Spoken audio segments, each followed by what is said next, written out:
Good morning, everyone, and welcome to the first episode of this year's 50 Book Challenge. Over the next year, I'll be uploading a video every week reviewing a book that I've read recently and talking about my thoughts about it. I'll be providing summaries of the books and reviews based on how I managed to apply it to my life. To start off the year, I decided to read How to Win Friends and Influence People by Dale Carnegie. You've likely heard of this book before, as it's one of the earlier self-help books, and Dale Carnegie can be widely regarded as one of the most influential self-help gurus. As I've heard a lot about this book, I thought it would be a nice way to start off the year and gain some new perspectives. I was initially a bit apprehensive to read this book, as the title has a kind of manipulative tone to it, but I decided to clear up any confusion and give it a chance anyways. I'll now provide a summary of the book. I'll be referring to some of the notes on my screen, which is why I'm looking in this direction. The concepts in this summary are all taken from the book. However, I've used some of my own examples for ease of understanding. Afterwards, I'll give my thoughts and opinions on the book, and will conclude by stating which book I'll be reading next week. You can use the markers at the bottom of the screen to jump ahead if you wish. How to Win Friends and Influence People is broken down into 4 parts. We'll start with part 1. Part 1 is called Fundamental Techniques in Handling People. In part 1 of the book, Dale suggests 3 pieces of advice in regards to handling people. The first bit of advice is, as he writes, if you want to gather honey, don't kick over the beehive. The main point being made in this section is that you shouldn't criticize, condemn, or complain. Dale discusses the idea that criticism is futile, and rather than providing any benefit beyond venting your own frustration, it instead places the opposing individual in a state of defensiveness, bruising their sense of importance and arousing resentment. As a result of this, it encourages them to take on the task of defending their initial opinion or behavior, ultimately making it impossible or very difficult to change their point of view. An alternative to this is firstly focusing on things you can change within yourself prior to complaining about others. Additionally, it might also be beneficial to offer suggestions in a positive, reinforcing way. An example of this provided in the book was a safety coordinator who required employees to wear hard hats at a building site. His initial attempt was to enforce this rule with a lot of authority, and although the employees followed his instructions, they removed the hard hats immediately after he left the site. In future, however, he reminded them that the helmets were there for their safety, and he ensured that they fit comfortably and that the employees knew everything they needed to know about the use of them. As a result, the employees were far more likely to comply in the future. Dale ends this section with the quote, "Instead of condemning people, let's try to understand them. Let's try to figure out why they do what they do. That's a lot more profitable and intriguing than criticism, and it breeds sympathy, tolerance, and kindness." The second bit of advice is described as the big secret of dealing with people. This section discusses the idea that you should give honest and sincere appreciation. Dale references the idea proposed by Sigmund Freud that everything you and I do springs from 2 motives, the sex urge and the desire to be great. He states that while most people's wants and needs are fulfilled in life, most people struggle to feel a sense of importance. Therefore, providing people with compliments and appreciation will return significant value to your life, both in terms of friendship and business opportunities. However, the important point here is that this appreciation needs to be genuine. Dale borrows a quote from General Obregon stating, "Don't be afraid of enemies who attack you. Be afraid of the friends who flatter you." He suggests that the difference between appreciation and flattery is sincerity. To apply this, simply express your appreciation. If you have a nice meal, send words to the chef thanking them for it. If a salesman is particularly helpful and friendly, express it to them.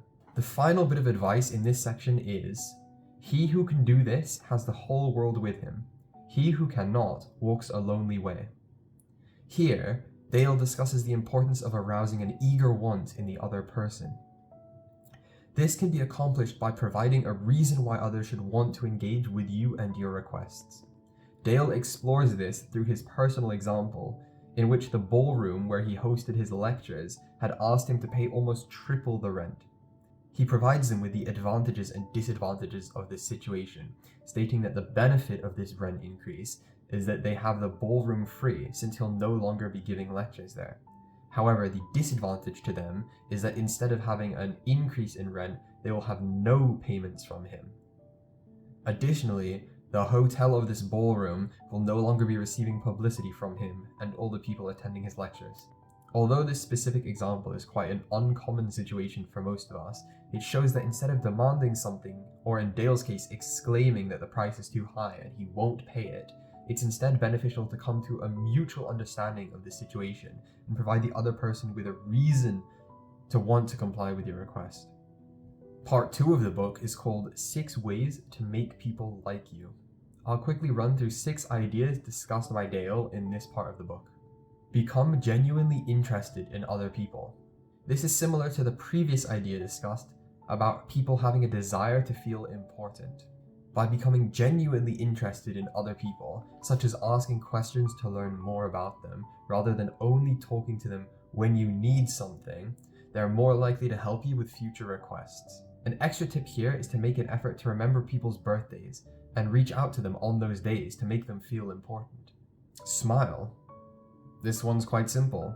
Dale suggests that smiling can help to change your attitude and the attitude of those around you. A quote from the text that I liked was, "To someone who has seen a dozen people frown, your smile is like the sun breaking through the clouds."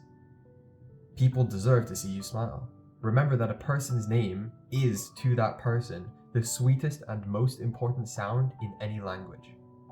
Dale touches on the importance of remembering somebody's name. Calling someone by their name shows that you've invested the time and energy necessary to remember it, an effort that most people aren't willing to put in. Although this idea might be a bit dated, as you can now just look up people's names on social media and on business profiles, it's still useful for gaining respect from people upon meeting them the first time. Be a good listener. Encourage others to talk about themselves. There is significant power in being present in a social situation, whether this is in regards to customer service or a situation with somebody you are already close to. Dale mentions an amusing situation in which, after being talked at for many hours, the other person regarded him as a quite interesting conversationalist, despite the fact he hadn't said anything. I think this idea is especially relevant in today's society, where people's attention spans are suffering so significantly from social media. Being able to provide your undivided attention in a situation and be present is very valuable to those around you. In order to make this work, it's especially important that you are genuinely interested in hearing about other people's stories. Talk in terms of other people's interests.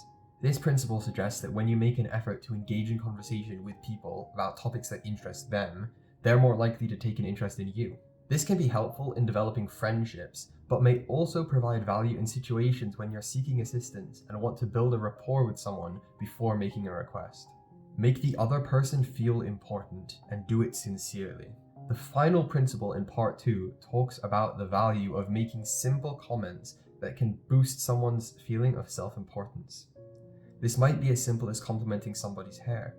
An example from the text of when this can be applied to a real-life situation is when 2 volunteers believed they were supposed to be doing the same job, taking charge of a refreshment booth at a charity concert. Instead of wasting time arguing over who should do the job, Dale divided the job into 2 new sections, one being counting the money, and the other involving the supervision of teenagers at the refreshment booth, so that each person had a purpose. This shows that simply being able to make others feel important can make you a much more likable individual. Part 3. How to win people to your way of thinking. Part 3 consists of 12 principles. Therefore, for the sake of time, I won't run through all of them, but I'll briefly summarize the main points. In part 3, Dale talks about how you can't win an argument. You can remind yourself that when you're arguing over something, it shows that both people have an interest in the same topic. You simply just have opposing views. Therefore, instead of arguing, you can disarm the argument by finding points that you relate to and that you both agree with.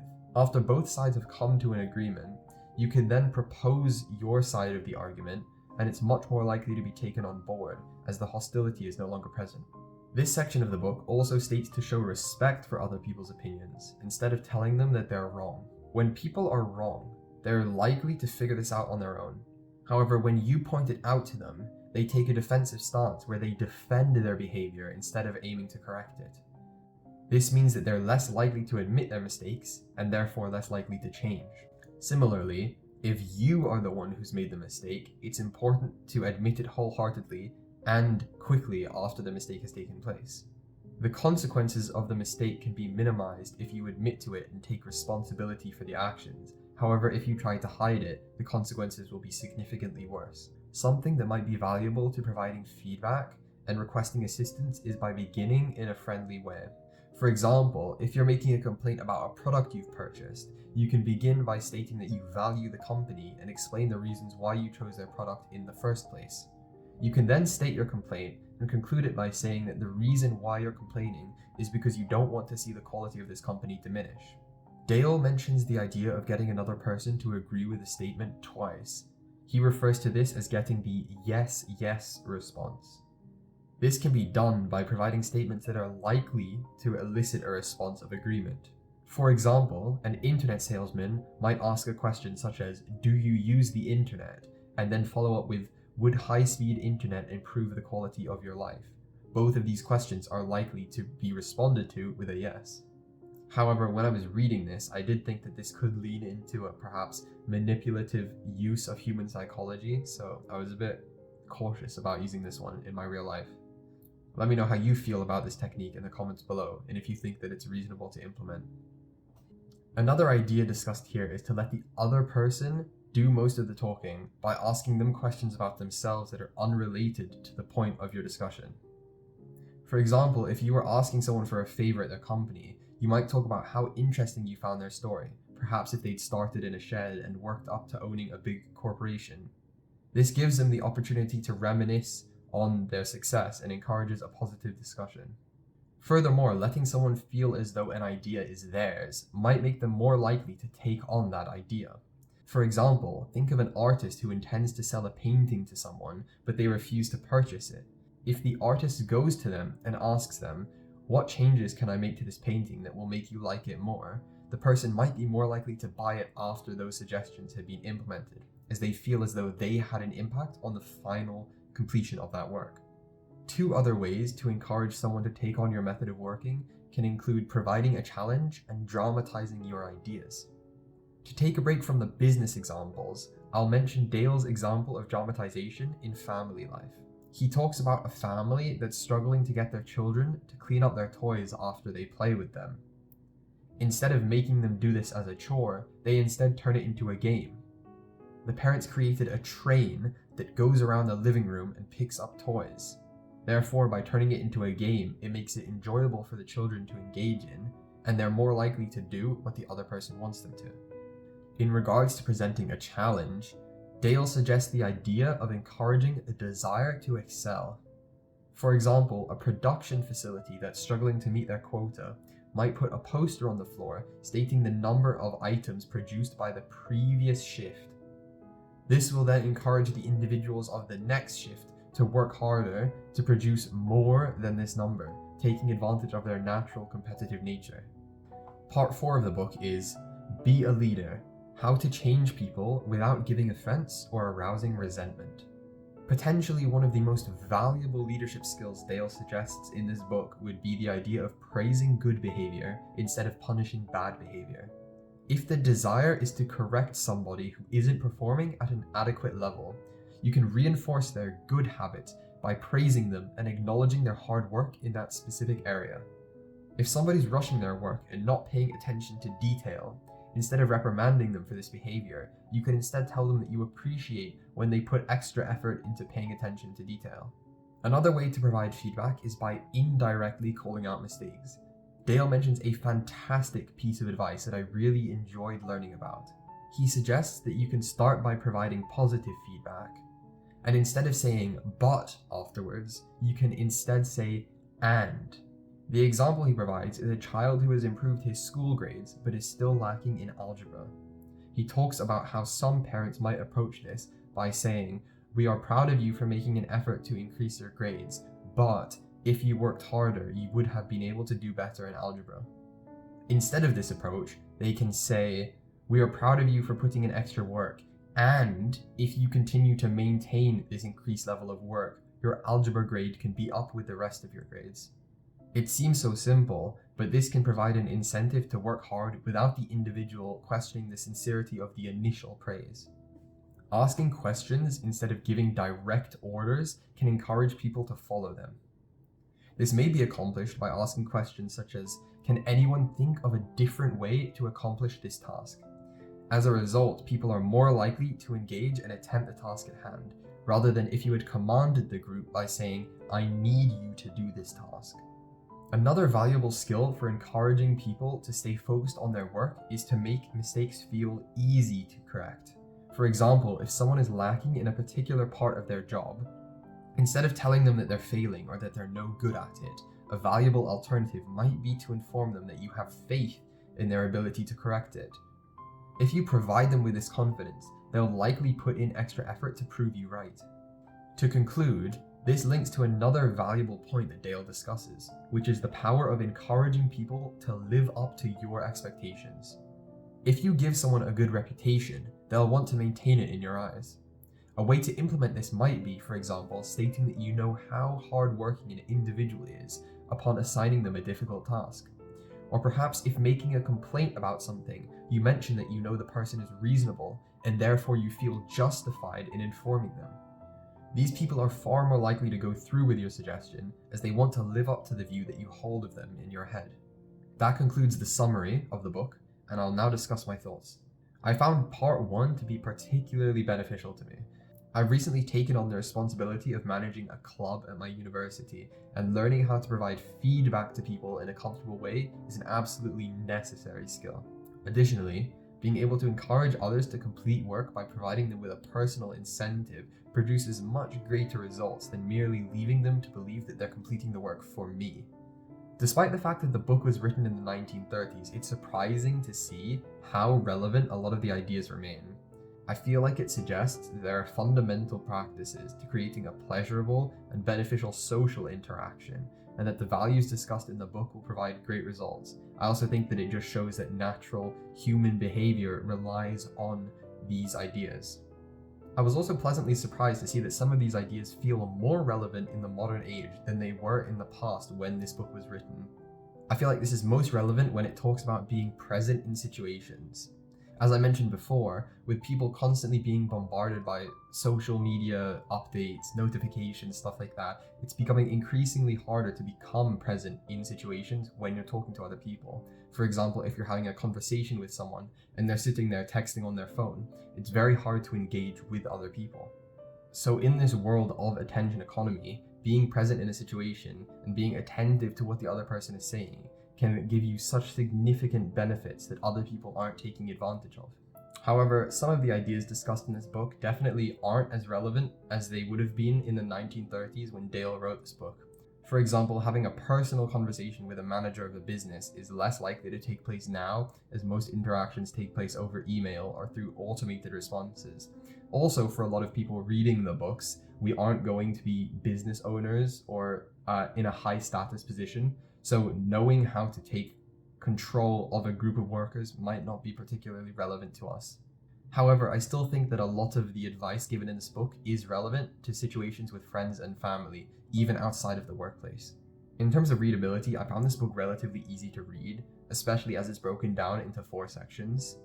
Each of these sections has many subsections, and I usually like to read in relatively small intervals, using chapters to break up my reading sessions.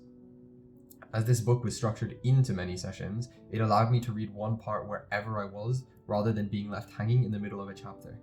However, some of the writing does feel particularly dated. I noticed this mainly when Dale provided sample sentences that you could use in social situations, because a lot of it felt quite long-winded and unnatural to me. On a similar note, I usually look up the definition of words when I'm reading, and a lot of the words in this book were dated or quite uncommon in modern books. So I spent a lot of time researching what these words meant.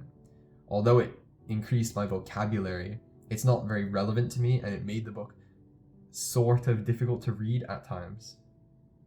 It might also bring to question the idea that some of the techniques listed in this book can be seen as manipulative, as the idea is to win people over to your way of thinking and get them to do what you want them to. However, I think a lot of the ideas here simply improve the quality of everyone's life, as the book ultimately encourages you to become a more respectful and friendly individual, while also mutually benefiting from the situations discussed, as in most situations, both parties benefit in some way. So now it's time for my closing thoughts. Overall, I definitely recommend this book, whether you're new to reading, new to the self-help genre, or already an experienced reader who reads self-help books. As with all books, there is something valuable to take from them, and How to Win Friends and Influence People provides many thought-provoking ideas that can be explored and implemented into your life. Regardless of your opinion on the potentially manipulative-esque title and ideas, the book could instead be renamed to How to Become a Better Person, and it would still provide the same value. The ideas discussed in this book can provide substantial value in personal life, professional life, friendships, and relationships, among many other situations, and despite its old age, it continues to prove itself as relevant as ever. Thanks for watching my first book review. Next week, we will be discussing The Way of the Superior Man by David Data. To clarify, I will be discussing a variety of genres, not just self-help books. However, I have a great interest in psychology and self-help books, and I've recently been recommended quite a few, so that's what I'm currently reading. Be sure to subscribe and check my channel if you want to see any other genres that might interest you that I discuss. I also welcome any book recommendations, as I love to engage in any opportunities for new reading. Thanks for watching. See you next week.